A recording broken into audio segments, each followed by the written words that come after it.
I suppose we can begin by taking up the situation of world affairs. Whoever you speak to today, it seems they are concerned with a world in disruption. And another way of putting it is a world without any love. Because if there was love, then I don't suppose any of these issues would arise. Now, it's not that the world is without love, but what do we understand by love? If I live in a certain country, it's natural that I have love for that country. In fact, Swami Vivekananda himself, as a key motivation, had such a love for his country and his countrymen that his life was dedicated to the upliftment of India. But there were other things along with it, because the love for humanity was there, and the means toward expressing this love was to give the liberating message of the Vedanta to the whole world. This was not a new message, it was a newly formulated message.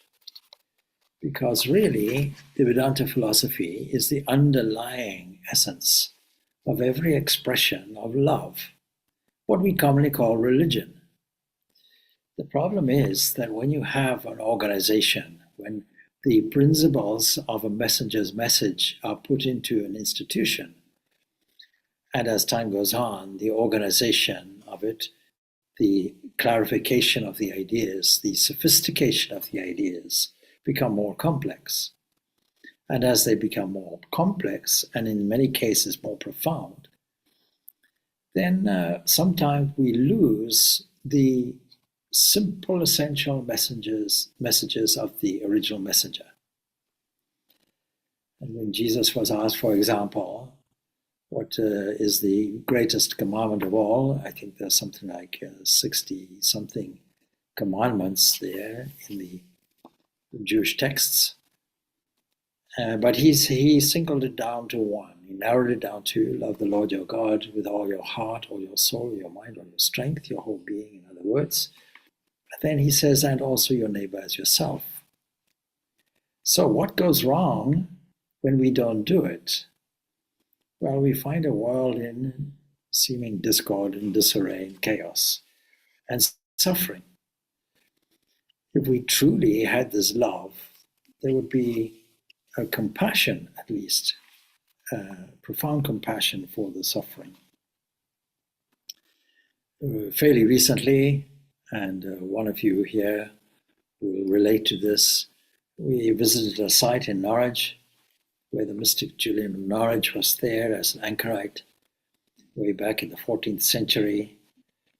And significantly, she asks for three things. And I think it's significant to see what she's asking for. But she's describing these three things as wounds. On the May the 8th in 1373, when she was aged 31, near death's door, she requests what she describes as showings, revelations. She gets 16 of them. And the eighth one is very, very relevant to our topic. But anyway, she is asking for three wounds in this state, in this pre-visionary state. She's asking, and why is she describing them as wounds is a good question. I asked myself that question when I read this. Because she's imagining that her ideal, highest ideal of the perfection and divine is Christ. And the most striking image we have in Christianity is Jesus on the cross. This was not a well-defined vision, because the early Christians didn't really wish to portray Jesus in this way. After all, the early Christians were in the Roman orbit, and crucifixion really was reserved for criminals. So you wouldn't want to portray your God as a criminal. In fact, the earliest sign we have of a cross is graffiti obviously from a non-Christian, making fun of Christianity, because it was thought that Judaism and Christianity worshipped animals. So we find a human on a cross with a donkey's head, and a Roman there giving a sign of obeisance to it, and basically saying, yeah, this person, they named the soldier, is worshipping their God, you see, making fun of the whole thing. And so early Christianity didn't really want to, they didn't even portray Jesus in a specific way, except as a Roman. In the 2nd century, we see that. But then gradually we see portrayals or elaborations of the early Christian symbols. The Kiro, for example, promoted by Constantine in 320 and odd, making really Christianity legitimate from his personal experience, and sending his mother to Jerusalem on a pilgrimage, particularly to find relics of the true cross.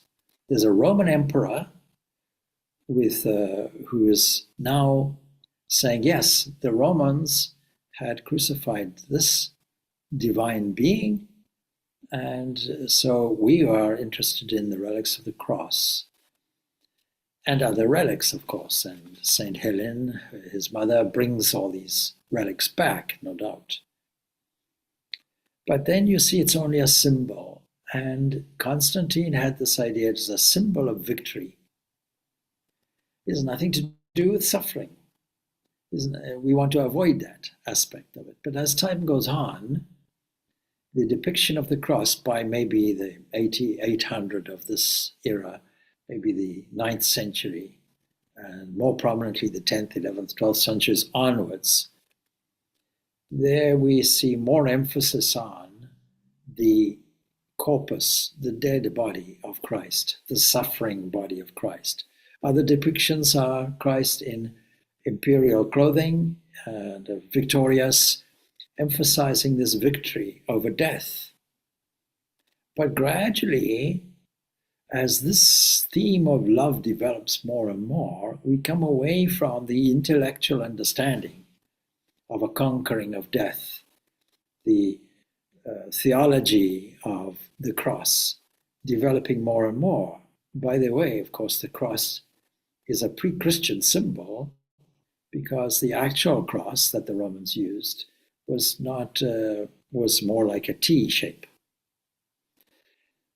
And the early Christians got away with the symbolism by making an anchor, so the top part is the cross, and then by fish.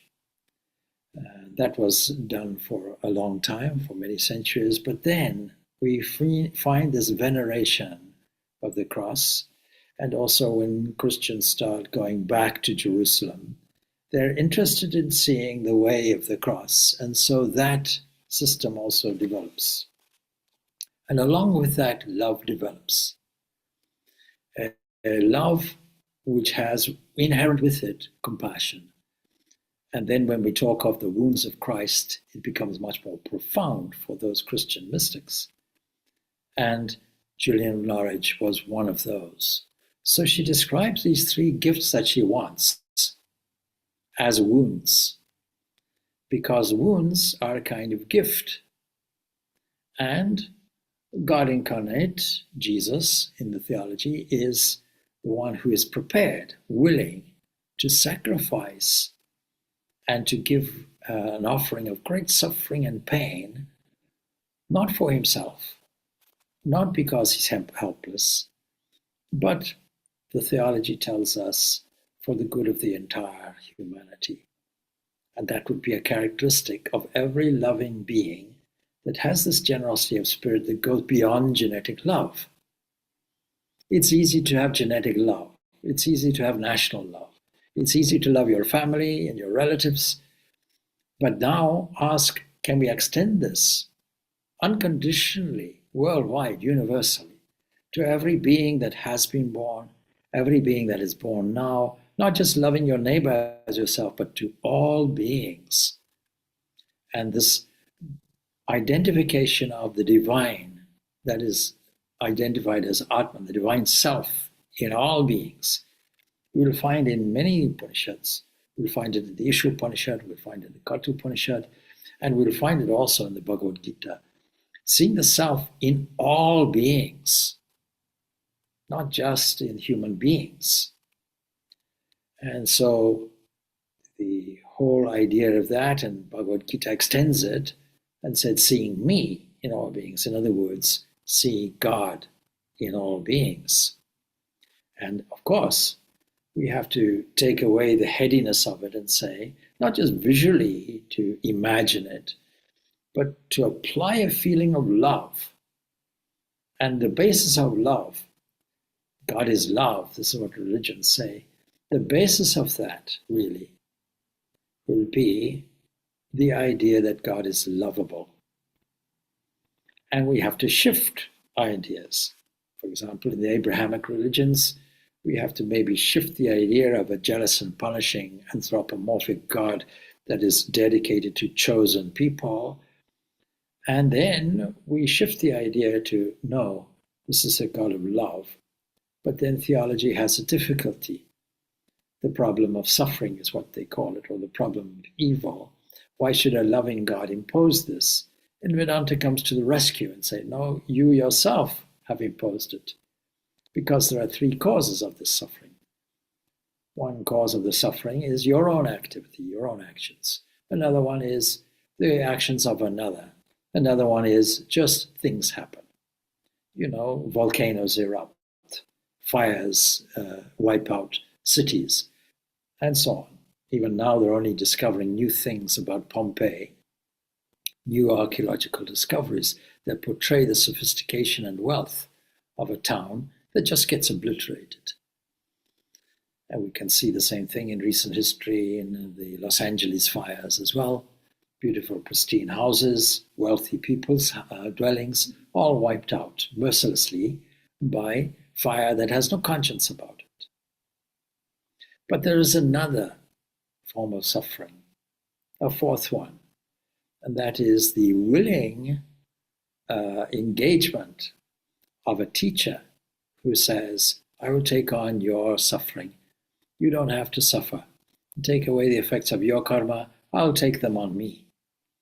On the basis that this life is just ephemeral anyway, transient, and I'll go on with it. And because I have some inner wisdom and some compassion that goes with love that says that I have forbearance and you may not have it. But because I have it, I'll carry the load for you. Like going hiking and your friend says, I can see you can't carry this so much. I'll take it. You put it on my back, please. There's a story, of course, of the people. You can't please everybody. Man and woman and a child and a donkey.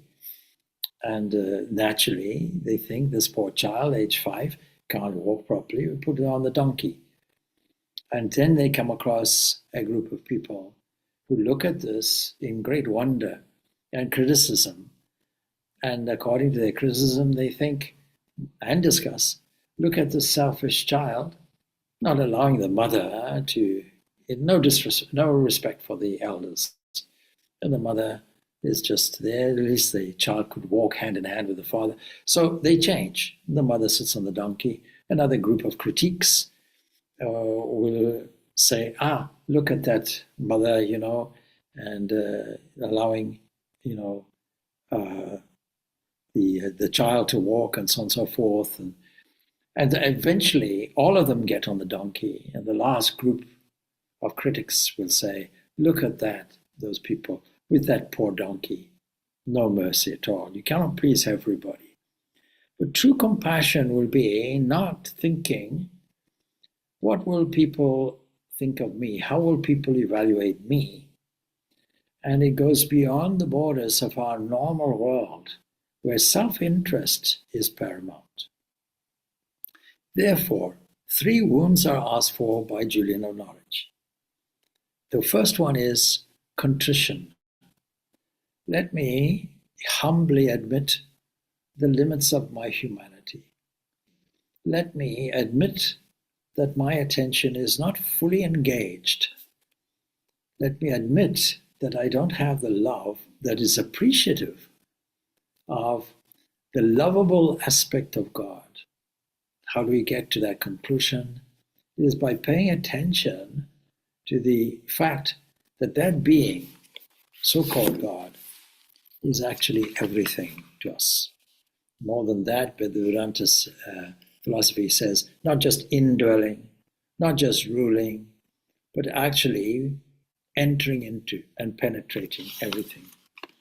In Swami Vivekananda's introduction to his Bhakti Yoga series of talks, he makes his invocation. We have just made an invocation for teacher and student.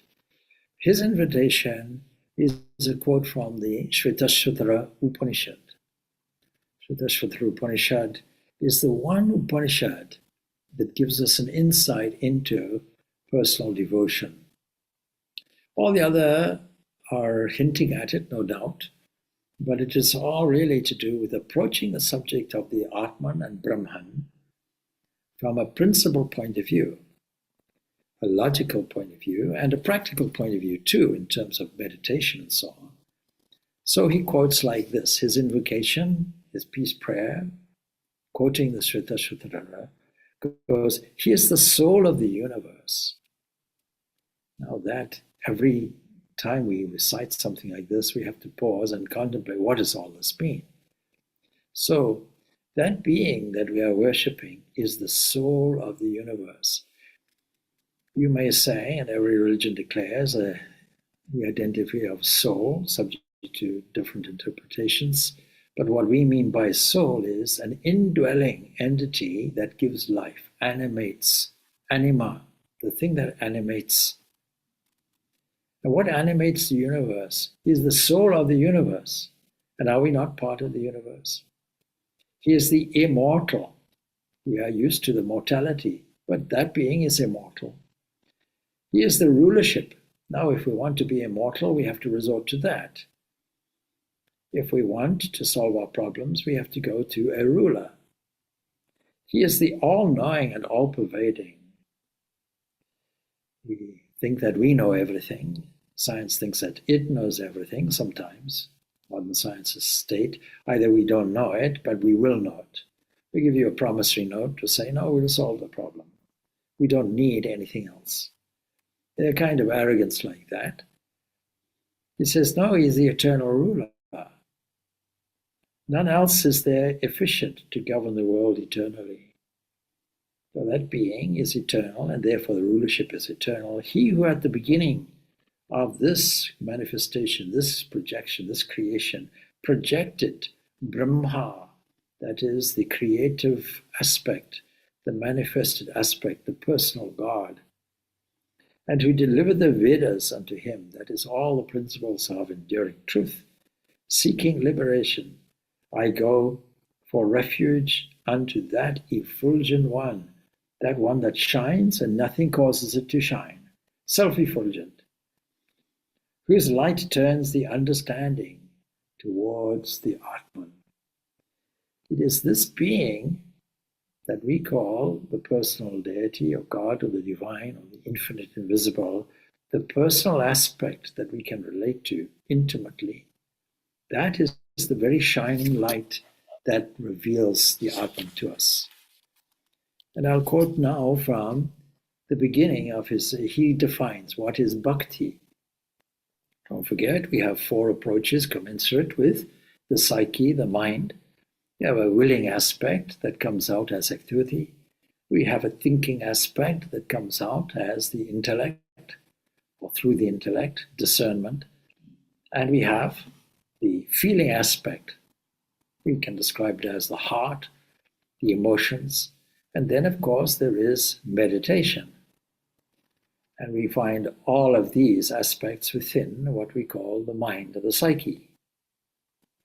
Now, he makes this astonishing statement, and he's echoing, this is Swami Vivekananda, I should say, and he's echoing the principles of the section in the Bhagavad Gita that is to do with this important subject of devotion.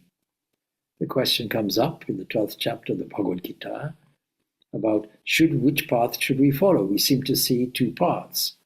One seems to be the path of the absolute, the impersonal, the formless. The other seems to be the path of fixing the mind on a personal God. Which one? And Krishna is under no illusion. He puts it straight. He says, well, both are good, but the superior one really is this fixing your mind on me. What does it mean? Fixing our attention in a loving way on that being, because that being is lovable, and because from the 7th chapter of the Bhagavad Gita, 8th and 9th chapter, 10th chapter, 11th chapter, we have full descriptions of why this being that we call God is lovable, because that being is in everything, is through everything, as everything, and as the Shvetashvatara Upanishad tells us, is the eternal ruler of everything, and is the protector of everything, and a pervading everything. If he's the protector, then are we exempt from that protection? No. We are part of that protection. And it is very easy to mobilize the feelings. As I have said many times before, if you have a contest between the intellect and the feelings will always win. But what are our current feelings? And so Julian Marriage, coming back to her, will say, my first gift I would like, that is the gift from the compassionate one who extends the wounds not only as a sign of love himself, but also as a gift to me. May I have these things that you have. And the first thing, as I mentioned, was contrition. We have to honestly make an appraisal and see how much of our attention is fixed in the language of Krishna and how much is wandering elsewhere to the external things. Because what we call God is entirely internal, but expressed externally. Second thing she's asking for is genuine compassion. Genuine compassion. How can we have genuine compassion without this understanding of the other person's point of view or the other being's point of view? And then the last thing she asks for is sincere longing. Sincere longing. So when we talk about love as an enduring principle that will get us everywhere, that will get us the most deepest insights, when we talk about these things, longing has to be there. Don't forget, 4 criteria are there for the devotee. One criteria will be the gift of discernment. The next, and that would be contrition when we do that. The other is the gift of detachment, not impersonal detachment, but detachment from the things that are not enduring. That happens automatically in Bhakti Yoga. And the Bhakti Yoga, the path of love, the kind of renunciation is not a direct one. And I think I always come up with this conversation I had with a devotee in France. We were going to the airport, and that person was saying, I am so vexed because I'm asked to increase my tapasya, my austerity, my self-discipline, my self-control. Self-control is important. We recall the story of Prajapati giving to 3 levels of beings, the devas, the humans, and also the asuras. And by simply saying da, they interpret it in their own way, but all of them are necessary because the deities, the celestials, say, yes, he's telling us we should have more self-control. And the humans are saying we should have more generosity and compassion, or generosity, I should say. And the asuras, we should have more compassion and love. We have to have all these 3.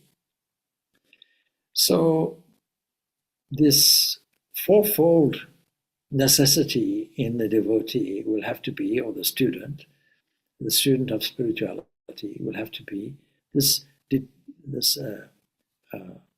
discernment, this detachment, There are 6 treasures which are there, including self-control, including concentration, forbearance, and faith, and many things are there. And then the 4th, the more important thing, because without which you won't have anything, and that is longing. Longing for the truth or longing for God. Now that's described by Sri Ramakrishna in the story he gives. A teacher and student go to a body of water, let's say a lake. The student is asking the teacher, when will I get a revelation of the truth, or what religion calls God? And all of a sudden, the teacher plunges the student's head under the water, and the student is struggling, and then he really releases him. How did you feel? I felt as if I was going to die for lack of breath. When you feel that for God, then you know this realization is dawning. And so this longing is hugely important, and this not just longing, but sincere longing is what Julian of Norwich is asking for. And then on the 8th showing that she has, the 8th revelation she has, is very significant. Because in the history of Christian art, as I have mentioned, we've seen the reluctance to portray any suffering Christ. But then gradually we see Christ on the cross in an S shape. And that suffering then is related to the entire stations of the cross that Helen and others would have experienced in Jerusalem. Where was the way? We're interested in that. We want to be where he was, not to avoid it. We actually want to engage in it. Because if you love somebody, just on the human level, then if that person is suffering, will you also not be suffering?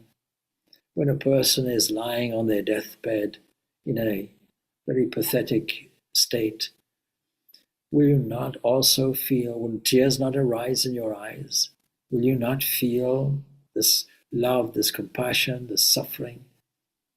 But how many people go that extra inch and say, well, rather than you lying on the bed, let me lie on the bed. I wish you were healthy and beaming, looking at me suffering. That extra mile, how many people will be willing to go? But the great Saint Julian of Norwich says, I want to go that extra mile. I want to feel what you feel. And so she has a vision. Now, the vision she describes in summary would be, it's of Christ's death. And she sees the discoloration of his face in this vision. And she sees life draining away from his physical body. And she hears this great dramatic wind. And she feels this last moisture is draining from the body. And she feels that this last withdrawal is such a long-lasting pain. And so dramatic, so visual, she's wondering, what's the point of this actually? And then she sees that this scene is transformed into joy amidst the suffering. And along with the suffering, although she's suffering with him, she's now feeling the joy, the victorious aspect of it. That we shall be with him, not only in the suffering that is happening now, because everybody's going through it, but actually we are brought to joy when we take away the idea of the temporal, the body, and engage in this glory where he will take us along with him, and we will be with him because we are him, we'll add in the Vedanta sense. And so, what is the point of it? That all things should bring us joy because we see this supreme love in all things. And even in the strength to endure. And so, the greater the suffering, the greater the glory. She comes to this conclusion, because suffering is inevitable. We may as well endure it. So there are three types of love that Swami Vivekananda identifies. This is the demanding love. We see this in the 7th chapter of the Bhagavad Gita. The demanding love. I am desperate, I need this, I want this. Then the exchange love. Neither of these are real love. Which says that if you give me this, then I will give you that. But then the real love is the highest devotee, where there is no return. I love because of love's sake, that's all. And love banishes all fear and takes care of the other two requirements. So Swami Vivekananda begins off like this. He says, Bhakti Yoga is a real, genuine search after the Lord. A search beginning, continuing, and ending in love. Really beautiful, beautiful concept. One single moment of the madness of extreme love of God brings us eternal freedom, he says. And he's not just saying this as a lecturer. He's saying this because he feels it. And he's experienced it because his master was the embodiment of love. He says bhakti is intense love of God. He's quoting Narad Bhakti Sutras. And when a man gets it, he loves all and hates none. Do we not now have a panacea for the entire troubles of the world? What is the problem? The problem is we have a deficit of this love, genuine love, sincere love. We only have love, essentially selfish love of our own self, or love of our immediate kin. But this is no better or worse than genetic love of any dog, any cat, any animal, in fact. He becomes satisfied forever, ever. When a man gets it, he loves all, hates none. He becomes satisfied forever. What's the complaint we normally have? Oh, I am doubtful, I'm fearful, I'm not satisfied with what I have. Oh, if you want to be satisfied forever, then try to cultivate this love of all.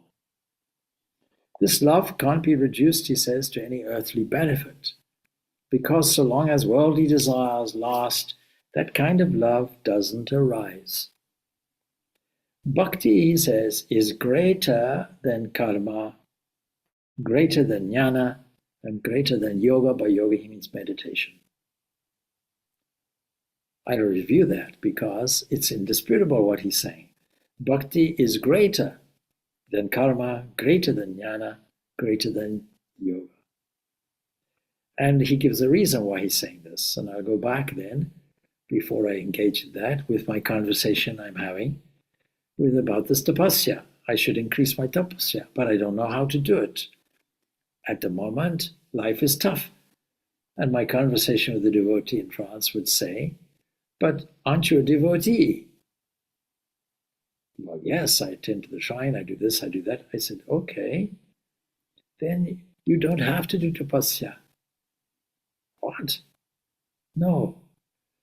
You see, if you love, then all the other little loves fall away. You don't have to renounce the world. The world will fall away by itself. Your discernment will fall away by itself. Just as in human love, when you love somebody, the person you had previously loved falls away by itself. A greater love replaces it.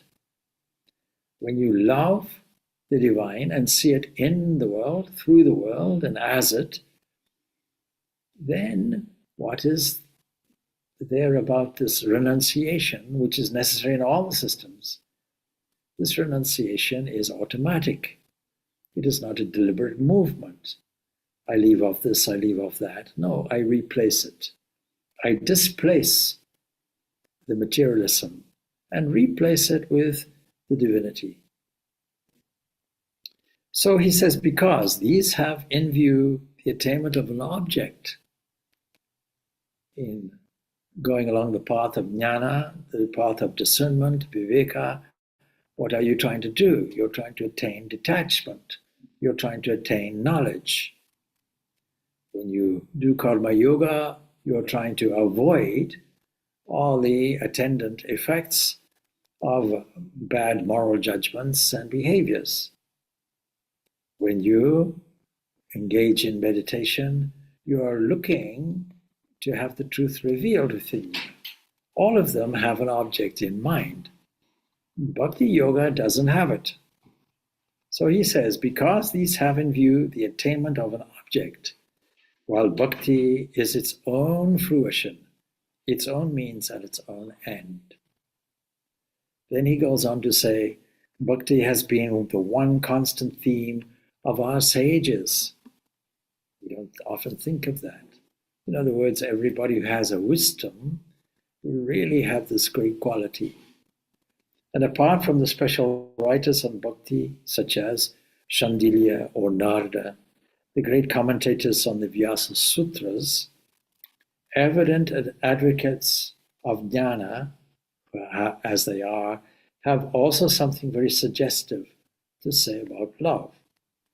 Even when these commentators are anxious to explain many, if not all, of the texts so as to make them impart a sort of dry knowledge, the sutras in the chapter on worship especially do not lend themselves to be easily manipulated in that fashion. While there's not much difference between jnana and bhakti, he concludes, as people sometimes imagine. There's not a revelation. We find this contained early on in the Bhagavad Gita. We shall see as we go on, he says, in talking about Bhakti Yoga, that in the end, these two things, jnana and bhakti, describe the Bhagavad Gita as the Sankhya path and then the path of love, or the path of devotion, if you will, the dualistic path, fixing your mind on me, Krishna says repeatedly. He says that they're not really different. They converge and finally meet in the same point. There's no karma yoga separate. There's no jnana yoga separate. None of these are separate. They all converge at one point. So also is it with Raja Yoga, which when pursued as a means to attain liberation and not, he says, as unfortunately it has frequently become in the hands of charlatans and mystery mongers, as an instrument to hoodwink the unwary, leads us to the same goal. The one great advantage, he says, of bhakti is that it is the easiest and the most natural way. Krishna points this out in the 12th chapter of the Bhagavad Gita.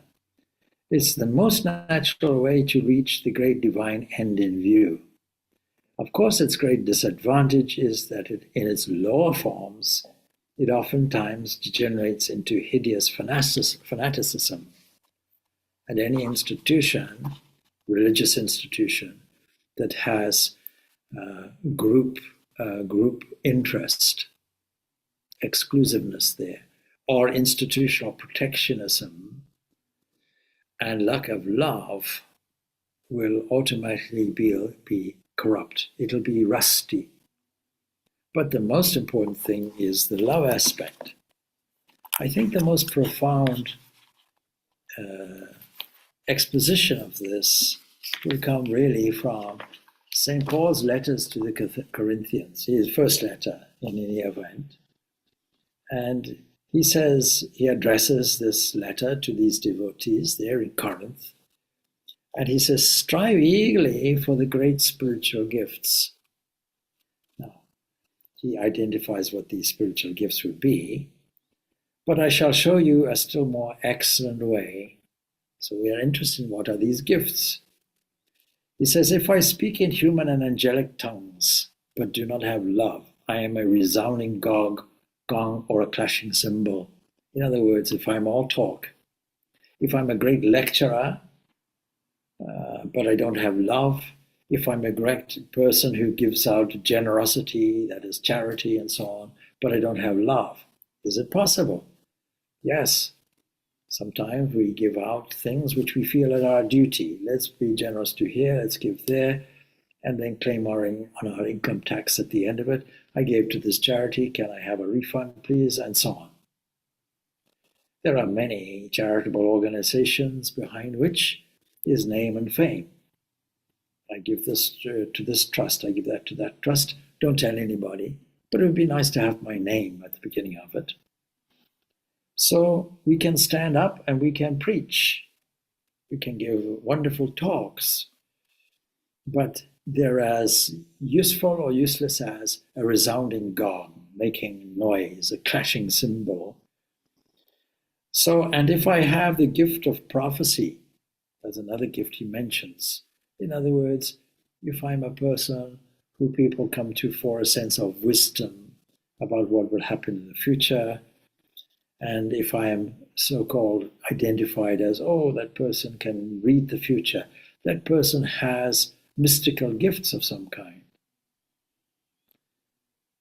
But if I have these gifts or any of these gifts and comprehend all mysteries and all knowledge, in other words, if I'm living in the head, and if I even have intuition, if I have all faith so as to move all mountains, but don't have love, I am nothing. Very strong statement, beautifully put. He says, if I give away everything of my own, or everything I own, and if I hand my body over so that I may boast, but do not have love, I gain nothing. Love, then he makes a beautiful description, often repeated at relationship ceremonies, marriages, and so on. Love is patient. Love is kind.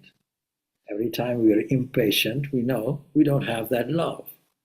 Every time we're unkind in thought, word, or deed, or even criticism, we know the love is missing or diminished or diluted. It is not jealous. It's not pompous. It's not inflated. It's not rude. It doesn't seek its own interests. It's not quick-tempered. It doesn't brood over injury. It doesn't rejoice over wrongdoing, but rejoices with the truth. It bears all things, believes all things, hopes all things, endures all things. And then faith, hope, and love, he mentions. But, he says, unequivocally, the greatest of these is love. Love never fails. So we see that love comes in a triangular form, according to Swami Vivekananda. And he says the pinnacle, the apex of a triangle is love. Love for love's sake. That's it. Not for anything else. Not for rewards, not for gains, not for begging. There's no asking within it. The greatest of these is love. Remarkably, or not so remarkably, I suppose, we will have this consensus amongst all thinking people, loving people, people that have engaged in direct experience of the divine, that the message comes out the same. Undistracted love helps us to see that being, helps us to enter into him. And so that is why the bhakti yogis are described as the great ones, mobilizing feeling. With that devotion, that person, devotee, knows this Lord. This is what Krishna says in truth. What and who am I? Then having known me in truth, he forthwith enters into the Supreme. Now, whichever path you take, whichever yoga you take, is taken really as a first step. Sincere practice gradually makes us or our minds pure and fit for revelation. All of these are purification systems. But the difference is that Bhakti Yoga has an element of sweetness to it. After all, we are all moved to tears by certain things. So, why should we not engage this emotional aspect that is so powerful, so moving?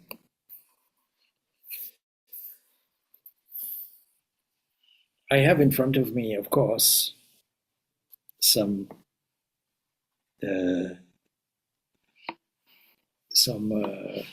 of the poems that I read, or wrote, I should say. And I just picked it up randomly, as is my wont, and realized that I had said much of this in the context of these various poems. I'll see if I can locate the one which I had opened up. Well, there's one I've just opened up. It's day 21 of the 4th volume. It says, and it's about death. I will now lose everything, dying man says woefully. Bank account, golden ring, family home built carefully. Loved ones, family depleted, wintry days, summer green. My bucket list is not completed. None again will e'er be seen. Reward is not in outer skim. To gain one thing is left to lose. Let go and let in faith stream. Lose yourself, have everything. And I think this is what Julian of Norwich was portraying. Yeah, lose the entire body, lose, along with it, the dying purses, losing everything, losing bank account and everything. Lose yourself in tearful songs. Lose yourself in rapture breath. Lose yourself where I belongs. Lose yourself. There is no death. If in God you are not bound, visit now the lost and found. O Lord, grant that I may let go completely and lose myself in Thee. And with that, I think we can probably close it off. There is nothing that moves the heart more, really, than feeling in the context of other people's suffering or other people's condition.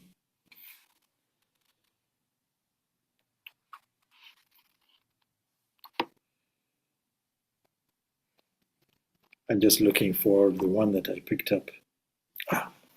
This could be. Well, it's not directly related, but it's indirectly related to what we're saying. So, where you stand is holy ground, be it high peaks or modest mound, be it nurse, monk, or technician, scientist or student on a mission. Where you stand is holy ground, placed there by an infinite hand. There you play the part assigned as expression of a cosmic mind. Where you stand is holy ground, foundation of the world around. Be still then, see what you knew poured infinite bounty into you. It is by acknowledging that and tuning ourselves into it that we feel this bounty, this goodness, and that is why we love. O Lord, thank you for the revelation that I am that which I have been seeking. I already am. All is embodied in my own being, and it is only necessary for me to let it flow. I can do all things through Thee. I live, yet not I, but Thou lives in me. My only purpose then is to bear witness to Thy glory.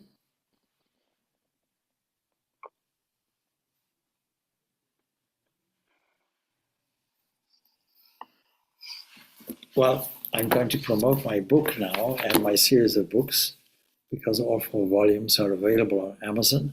Reflections, Daily Thoughts and Prayers, Swami Purnananda, volumes 1 to 4.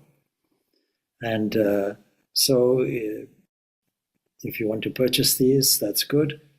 But I'm not just asking you to purchase them, because I realize myself that when I open any one of these books at any page, there'll be something profound and something that is moving and available for meditation.